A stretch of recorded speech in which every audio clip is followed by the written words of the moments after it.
у нас сегодня необычный урок. Я вас приглашаю, не выходя из класса, совершить прогулку в прекрасный, волшебный мир природы.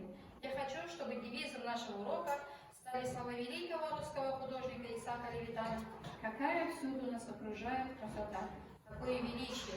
Как вы думаете, о чем мы с вами будем сегодня говорить на уроке? О временах года. О временах года. Молодцы. Ребята, если вы помните, на прошлом уроке мы с вами познакомились с несколькими литературными приемами.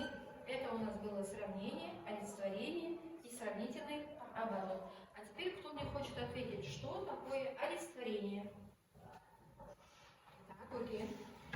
Олицетворение – это литературный прием, при котором неодушевленные предметы наделяются свойствами, которые присущи живым существам. Например, поет зима, аукает, мохнатый лес, баюкает. Олицетворение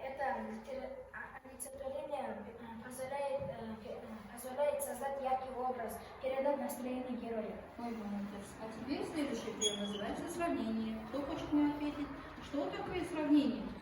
Так, Мусултан.